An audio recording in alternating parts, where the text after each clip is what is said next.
Halo semuanya. Jadi hari ini kita lagi ada di Dinas Lingkungan Hidup Provinsi Jawa Barat. Nah hari ini kita mau meneliti mengenai pencemaran di Kali Bekasi. Sebelumnya perkenalkan, nama aku Cintara Naila. Aku Kezia, aku Soza, aku Caroline. Nah ikutin kita terus yuk. Yuk.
Jadi hari ini kami mau melakukan penelitian dan wawancara mengenai pencemaran di Kali Bekasi dan di beberapa titik.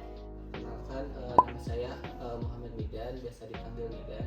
Pertanyaan pertama, kira-kira udah ada upaya apa yang dilakukan sama Dinas Lingkungan Hidup untuk menanggulangi pencemaran di beberapa titik tersebut?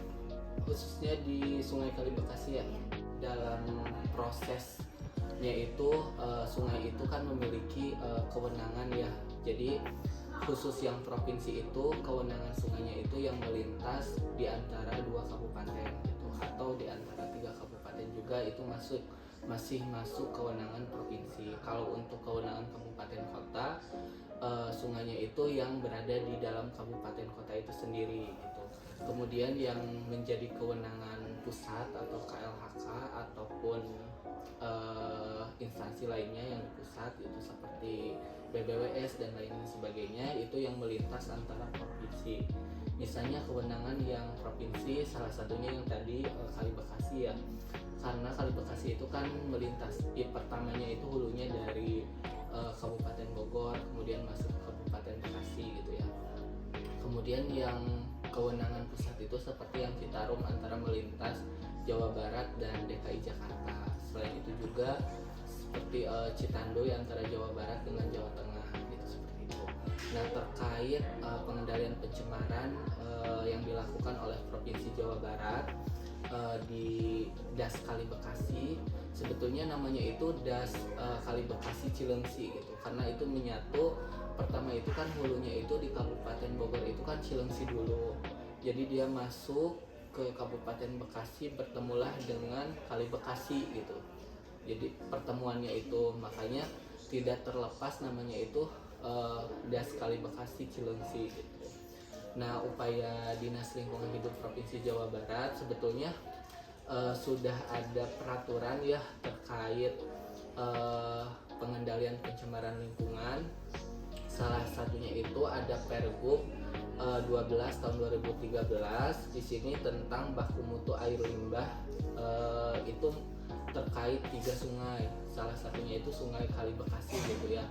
Selain itu juga ada Sungai Cilamaya dan Cimanuk. Nah karena pertanyaannya spesifik terkait Kali Bekasi, itu salah satunya sudah tertuang. Kemudian sekarang itu Dinas Lingkungan Hidup sudah menyusun dan menerbitkan melalui Biro Hukum ya yang ada di di Gedung Sate terkait mungkin nanti bisa dicek ya, terkait pertama itu Pergub dulu nomor 45 tahun 2022 tentang PPK Das Cilamaya dan Kali Bekasi. Jadi di Pergub itu ada 2 das yang yang di dalam satu peraturan gubernur gitu. Nanti bisa dicek. Jadi terkait penanggulangan pencemaran kerusakan das Cilamaya dan Kali Bekasi.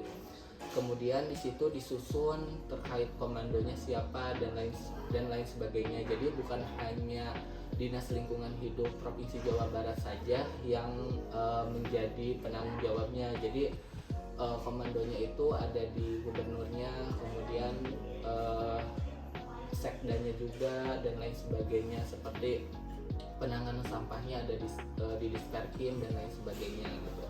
Kemudian setelah turunnya Pergub nomor 45 tahun 2022, kemudian ada keputusan gubernur nomor 660.3 Cap titik 443 DLH 2023 itu tentang Satuan Tugas Pengendalian Pencemaran dan Kerusakan Das Cilamaya dan Kali Bekasi. Jadi tadi kan udah diterbitkan ya pergubnya, kemudian diperkuat oleh Kepgubnya. Di dalamnya itu ada pokja-pokjanya, misalnya ada pokja penanganan limbah industri gitu, itu khusus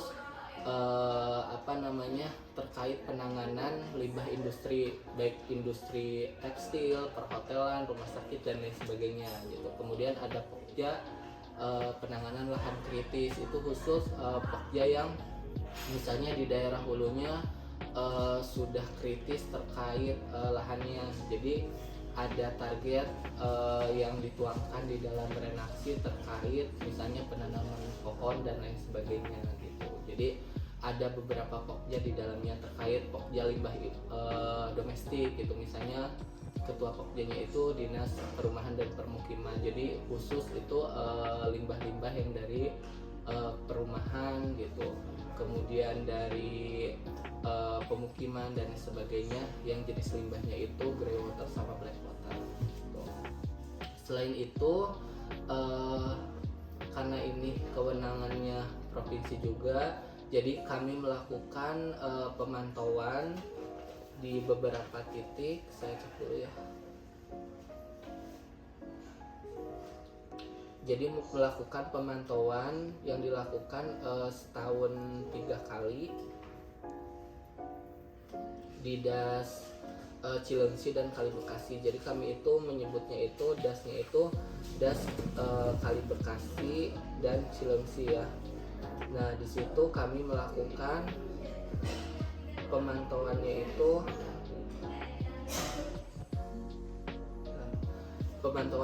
ada 4 titik. Ada 4 titik.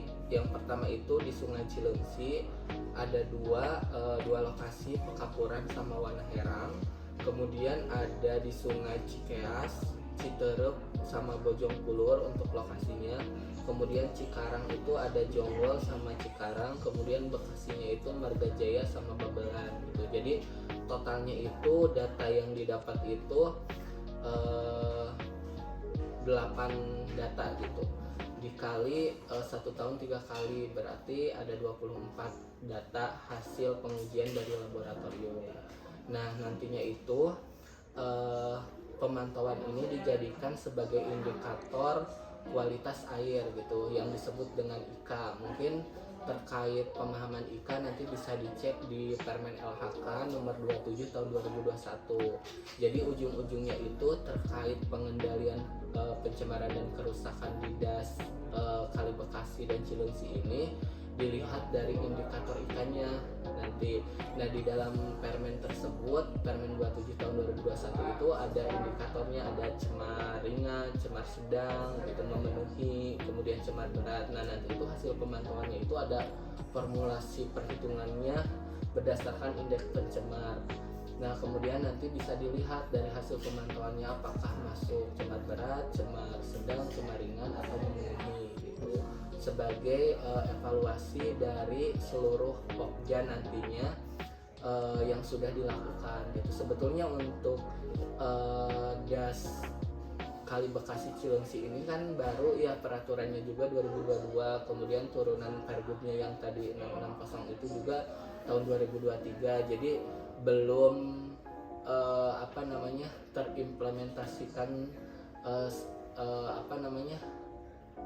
terimplementasikan lebih lama seperti Citarum gitu. Karena kalau misalnya Citarum kan karena ada Perpres tahun 2018 ya diperkuatnya, yang diterbitkan atau ditandatangani oleh Presiden. Nah untuk yang Kali Bekasi Cilengsi ini karena langsung pergub gitu. Kira kenapa sih sampai bisa terjadi pencemaran ini? Padahal kan seperti yang kita tahu pemerintahan daerah melalui DLH Provinsi Jawa Barat juga udah melakukan kayak pelaku usaha udah disuruh buat AMDAL dan lain-lain, tapi kenapa ujungnya tetap terjadi pencemaran? Dinas lingkungan hidup itu kan sebetulnya borderless ya, jadi tidak ada batasnya. Kemudian sebetulnya dinas lingkungan itu kan mengevaluasi dari kegiatan instansi lain, artinya itu penanganan lahan kritis misalnya dilakukan oleh dinas kehutanan, kemudian penanganan limbah domestik dilakukan oleh dinas perumahan dan permukiman gitu. Sebetulnya dari hasil dari hasil data, kalau misalnya dinas lingkungan hidup kan seperti tadi disampaikan memang lebih pengendalian pencemaran dan kerusakannya itu lebih ke air limbah dari industri ya. Jadi memang tadi sudah ada AMDAL gitu yang yang sudah diterbitkan gitu untuk setiap usaha kegiatan. Namun untuk level atau kewenangan dinas lingkungan hidup provinsi itu yang betul-betul kan sekarang dibaginya itu sesuai PP 5 tahun 2021 itu berdasarkan kewenangan ya. Jadi kalau misalnya yang ke kabupaten kota itu yang usaha atau kegiatannya itu dengan modal investasinya itu di bawah 10 miliar gitu. Dan PMDN kalau misalnya yang kewenangan ke provinsi itu kalau nilai investasinya itu di atas 10 miliar berapapun itu asalkan PMDN. Tapi kalau misalnya dia nilai investasinya berapapun tapi dia PMA itu ke pusat gitu. Itu untuk menginventarisasi ya terkait kewenangannya supaya tidak tumpang tindih, karena terkait Kali Bekasi kan otomatis bukan hanya Dinas Lingkungan Hidup Provinsi Jawa Barat aja yang melakukan pengendalian sama pengawasan, berarti daerah juga, kabupaten kota sama pusat juga, karena kan ada industri yang memang kewenangan pusat itu.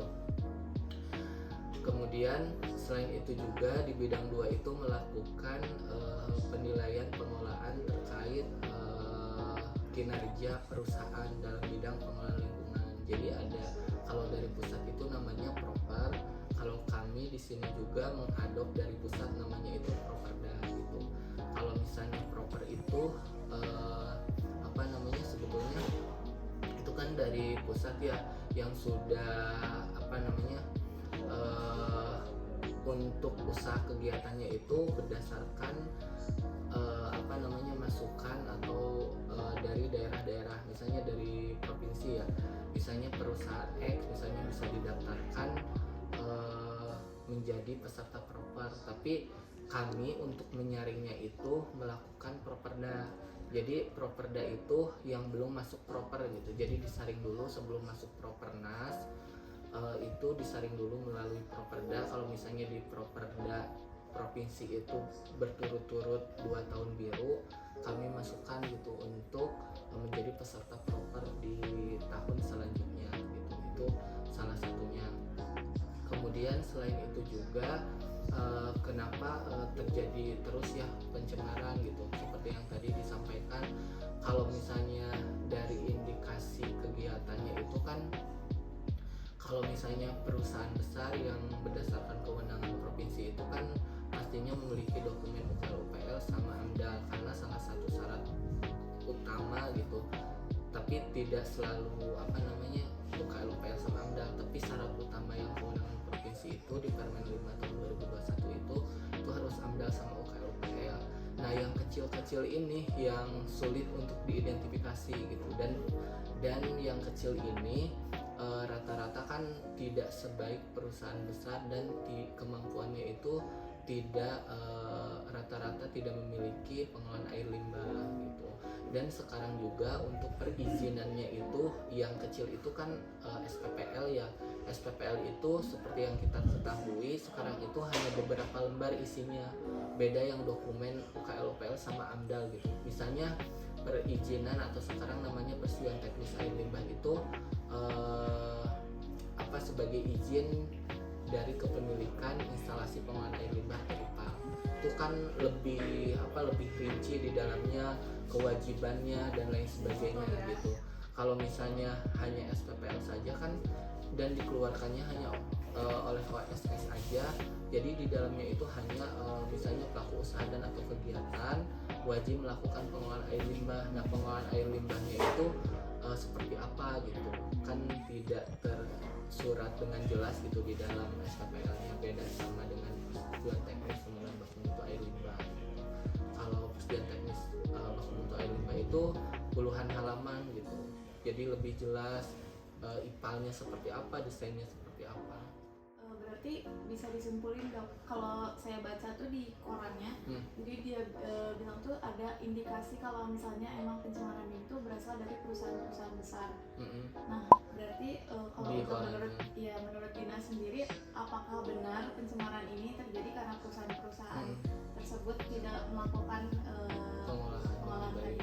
Sebetulnya kalau misalnya secara ilmiah ya kita kan gak bisa, kalau misalnya dari koran juga belum tentu benar atau tidaknya ya, bisa jadi benar dan bisa jadi tidak gitu. Tapi secara pengelolaan yang tadi disampaikan, sebetulnya yang mengikuti proper sama properda kan itu perusahaan-perusahaan besar gitu. Memang sih dalam pengikut sertaannya itu tidak semuanya biru, hijau atau emas gitu ya, si pesertanya itu ada juga yang merah gitu rapotnya. Artinya merah itu perlu pembinaan yang lebih lanjut gitu. Tapi sama kami juga, maksudnya yang merah ini 1 atau 2 tahun tetap diberikan pembinaan gitu. Kemudian kami memberikan saran hal-hal apa saja yang harus dilakukan oleh perusahaan supaya tidak merah gitu ya, terutama dalam pengelolaan air limbahnya. Tapi kalau misalnya perusahaan sudah dibina dan diberikan masukan, tapi misalnya perusahaannya bebel dan lain sebagainya, kami masukkan ke bidang gakum gitu untuk ditindaklanjuti dan diberi sanksi. Sanksinya itu administrasi. Nanti apakah dari sanksi itu misalnya penyelesaiannya yang kurang seperti apa, misalnya air limbah domestiknya belum terolah secara baik, berarti nanti dituangkan hal-hal yang harus ditindaklanjuti oleh perusahaan di dalam sanksi yang dikeluarkan oleh bidang 4 gitu di DLH provinsi. Apabila memang kewenangan perusahaannya itu provinsi ya, nanti dituangkan dengan jangka waktu yang telah ditentukan di dalam sanksi administrasinya, itu harus diselesaikan berapa lama gitu, seperti itu. Kemudian tadi itu terkait apa, oh iya, mungkin secara ilmiah kita itu tidak bisa menyimpulkan bahwa perusahaan-perusahaan besar gitu ya di situ, tapi kita itu selalu melihat berdasarkan based on sertifikat hasil uji. Kan kita menguji setahun itu 3 kali ya di 4.8 lokasi gitu ya, di Sungai Kali Bekasi, di Cilengsi. Kan ada beberapa parameter yang dipantau. Kalau misalnya dia parameternya yang melebihi baku mutunya itu COD, misalnya BOD, otomatis kan kemungkinan besar itu dari industri ya. Tapi kalau misalnya fecal volume-nya ribuan gitu, bahkan ada juga yang jutaan, berarti kan itu dari limbah domestik gitu. Nah, yang hal-hal seperti itu yang maksudnya itu harus dilihat atau di cross check lagi gitu ketika ada berita ini, apakah sumber pencemarannya itu betul dari industri atau dari domestik dan lain sebagainya gitu. Bahkan kan bisa dilihat juga kalau misalnya kandungannya misalnya fecal volipor antara domestik atau enggak, misalnya dari peternakan gitu, bisa jadi seperti itu. Berarti belum tentu dari perusahaan-perusahaan. Iya gitu. Banyak. Di berita dikatakan juga kalau Sungai Bekasi ini tuh juga sebagai sumber air bersih bagi warga Bekasi kan. Terus pertanyaannya, apakah saat ini pengolahan air baku untuk warga Bekasi itu masih terganggu? Terus kalau iya, upaya apa yang dilakukan untuk mengatasi terhambatnya pasokan air bersih untuk warga-warga Bekasi? Kewenangan pengolahan air baku itu bukan di DLH sih gitu. Jadi saya tidak bisa menjawab secara detail gitu. Dan pemberian izinnya juga bukan dari DLH gitu. Misalnya ada perusahaan X mau mengambil air baku sebagai produksi atau kegiatan penunjang untuk industrinya. Nah, nanti itu yang memberikan legalisasi izinnya itu dari BBWS gitu, kalau enggak dari SDA gitu. Kemudian kemungkinan seperti di Bekasi kan ada PDAM Patriot, Bagasasi. Nah kemungkinan juga kan ngambilnya itu untuk dijadikan air bakunya juga dari sungai tersebut. Terkait air baku sih lebih ke instansi lain. Kalau di sini lebih ke pengolahan air limbah B3 udara. Kalau aku baca dari RPJMN sama RPJMD itu dari pemerintah provinsi atau kota tuh udah nge-provide dengan ngebuat IPA. Nah kira-kira kenapa masih terjadi pencemaran kalau misalnya emang permasalahan tentang pengelolaan limbah? Apakah permasalahan dari pencegahan, pengawasan, atau emang dari pelaku usahanya sendiri emang nggak tahu? Terkait pencemaran ya, meskipun perusahaan tersebut sudah memiliki IPAL gitu kan, sebetulnya kontrolnya itu kan ada di perusahaan, tapi melalui kebijakan yang sudah diterbitkan oleh KLHK gitu. Jadi harusnya perusahaan-perusahaan tersebut tidak melakukan kayak BPAS, kemudian melakukan pembuangan secara langsung gitu ke badan air ya gitu, harusnya gitu, karena kan dengan dengan anggaran kegiatan yang dimiliki oleh kita gak mungkin tiap harinya kita ke seluruh industri yang sesuai kewenangan gitu ya, berapa gitu anggaran yang harus ini. Namun perusahaan melakukan kewajiban pemantauan di outletnya gitu setiap sebulan sekali itu untuk seluruh parameter berdasarkan peraturan sesuai jenis air limbahnya gitu ya. Kalau misalnya dia air limbahnya tekstil berarti melakukan pemantauan ke P16 tahun 2019 misalnya. Dan khusus untuk tekstil misalnya kalau misalnya dia membuang lebih dari 1000 meter kubik per hari dia wajib sparring. Nah sparring ini itu harusnya dan kewajibannya itu harus terintegrasi dengan sistem di KLHK gitu. Jadi ketika perusahaan tersebut ada parameter atau debit air limbah yang dibuangnya melebihi baku mutu, nanti itu ada notifikasi secara langsung di menit itu juga ke KLHK gitu. Tapi khusus perusahaan-perusahaan tertentu kayak tadi tekstil dengan debit yang dibuangnya 1000 meter kubik per hari. Kalau di bawah 1000 meter kubik per hari itu tidak wajib sparring. Kemudian biasanya industri pulp and paper gitu dan industri lainnya. Jadi tidak semua jenis industri. Jadi mungkin aja karena cuma perusahaan yang delimitatif buat lakuin sparring, jadi bisa aja pencemaran tuh terjadi karena perusahaan-perusahaan selain itu ya Pak ya? Iya betul. Jadi untuk sparring juga nanti bisa dicek ya di Permen LHK nomor 8 tahun 2019 gitu. Itu ada jenis-jenis perusahaannya di situ. Salah satunya seperti yang disampaikan tadi ada tekstil, kemudian industri rayon, kemudian kawasan industri itu wajib berapapun debitnya. Kalau khusus hanya untuk yang tekstil saja yang tadi yang lebih dari 1000 gitu. Kalau untuk paper berapapun debitnya tetap harus sparring. Kemudian kawasan industri. Birokrasi efektifnya tuh dari mana ya Pak? Kayak biar dinas provinsi itu sampai tahu kalau misalnya ternyata ada pencemaran di sini, ada pencemaran di sini. Itu birokrasinya tuh gimana biar efektif dan dapat dilakukan penanggulangan? Kalau misalnya Mbak atau Bapak atau Ibu menemukan pencemaran, sebetulnya bisa melaporkan secara langsung ya. Jadi kami itu ada aplikasi ECIS di sini itu. Jadi nanti tinggal diupload aja buktinya. Misalnya menemukan ya, misalnya tiba-tiba sungainya hitam gitu. Tapi kalau bisa ketika menemukan pencemaran di sungainya hitam kan kita ketika sungainya hitam sebetulnya belum memberikan keterangan secara khusus ya, karena hitam itu apakah dari pemukiman atau dari industri yang baiknya itu pas ketika pembuangannya langsung dari perusahaannya gitu, supaya nanti kalau misalnya sulit untuk dijajaki atau ditelusuri gitu karena waktu kemudian terjalannya sungai gitu, boleh nanti.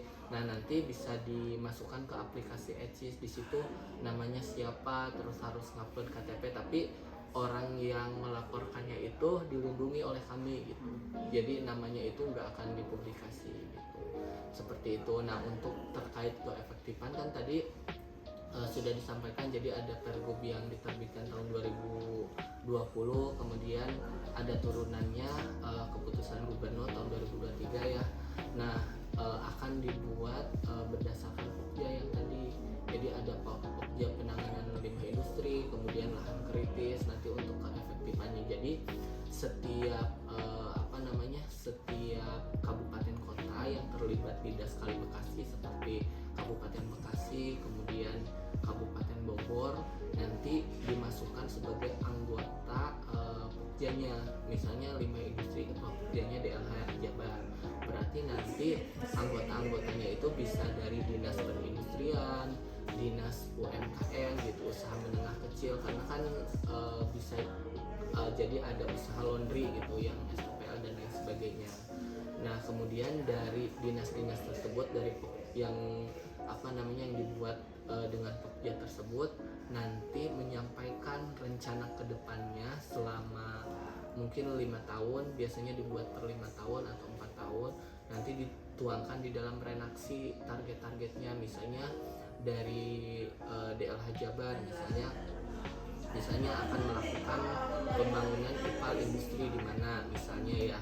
Kemudian dari dinas perindustrian melakukan identifikasi kajian pemetaan industri misalnya seperti itu. Nah nanti setiap 3 bulan dan setiap tahunnya dievaluasi dan hasilnya itu dilaporkan.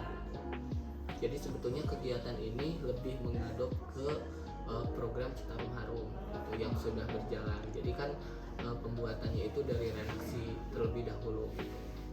Apa sih bahan pertimbangan yang diberikan oleh Dinas Lingkungan Hidup Provinsi Jawa Barat ini sebelum memberikan izin usaha ke industri-industri atau perusahaan-perusahaan industri? Dengan adanya Undang-Undang Cipta Kerja yang sekarang berubah ya jadi peraturan perundang-undangan ya dirubah. Kemudian turunannya itu kalau di bidang pengelolaan lingkungan itu ada PP 22 tahun 2021, di mana dengan diterbitkannya PP 22 tahun 2021 per Februari 2021, industri baru atau industri lama yang belum memiliki izin pembuangan air limbah tidak bisa melakukan pembuangan air limbah ke badan air lagi, karena melihat kondisi badan air yang ada di Jawa Barat itu sudah tidak memiliki daya dukung dan daya tampung lagi ya.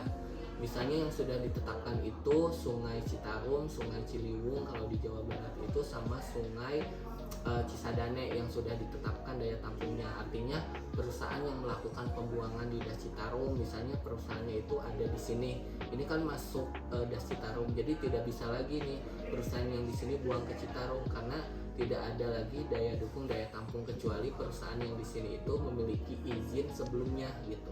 Kalau dia sebelumnya tidak memiliki izin, artinya tidak bisa atau tidak diperbolehkan atau tidak diwajibkan buang lagi ke badan air gitu.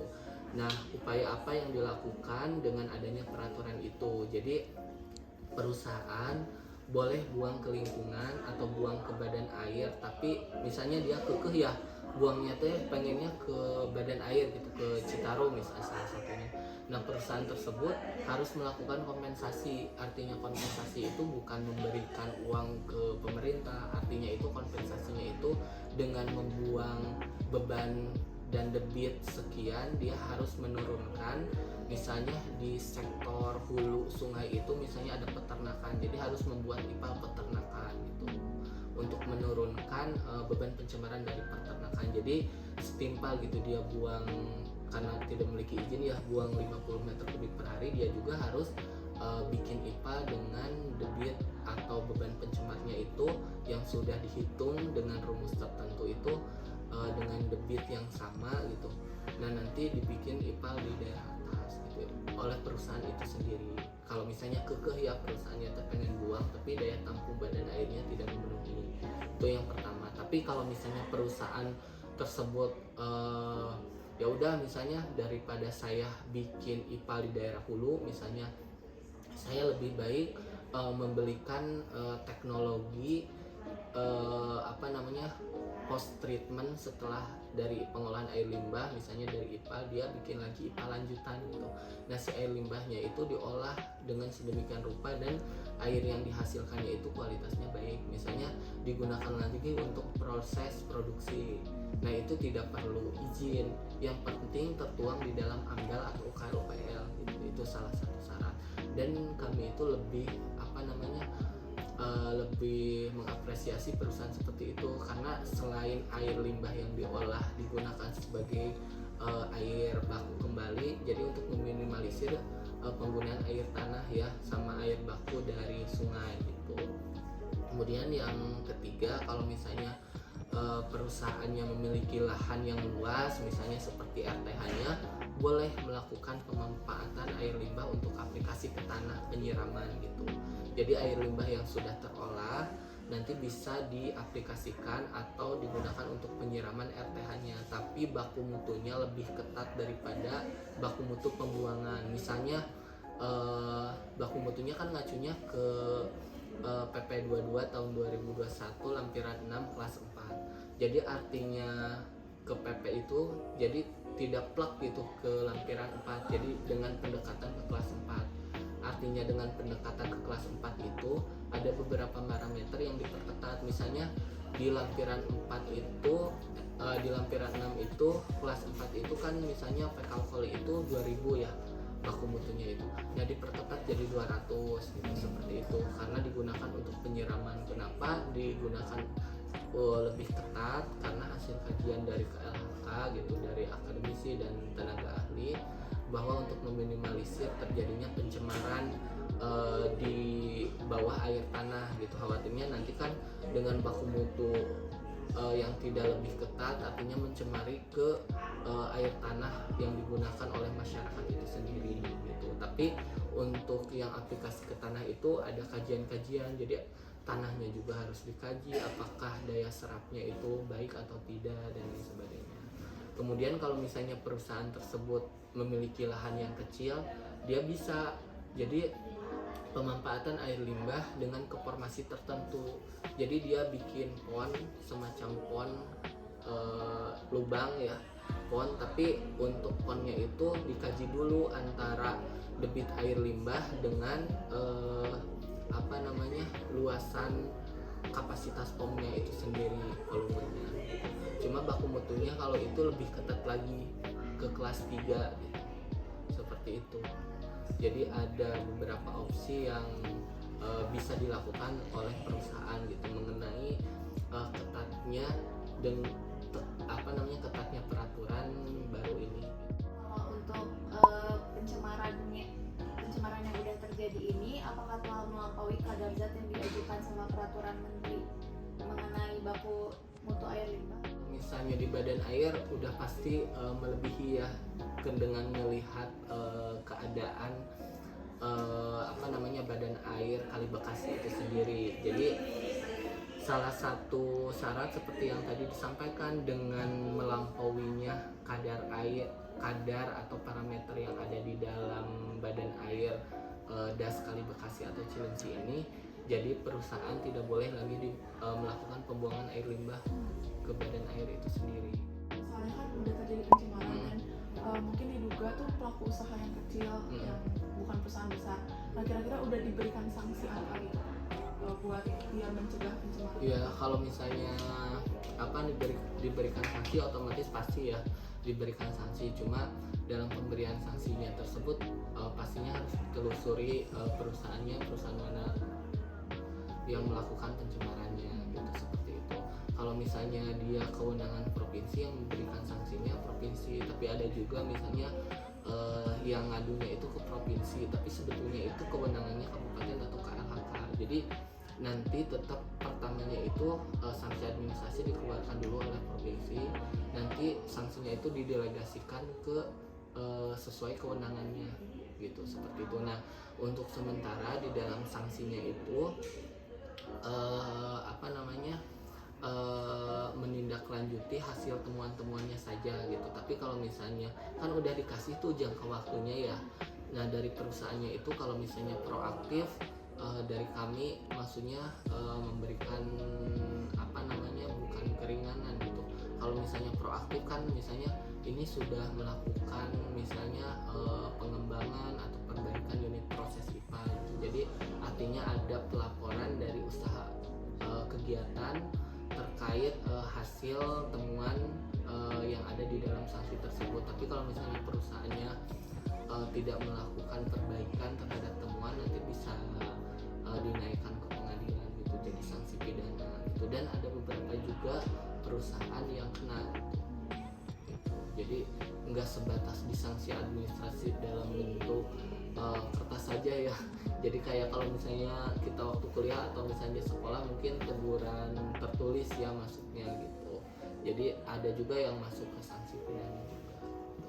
Cuma kalau misalnya udah masuk ke sanksi pidana, pengadilan bukan ranahnya kami, jadi itu udah ranahnya kejaksaan gitu dan instansi lainnya gitu.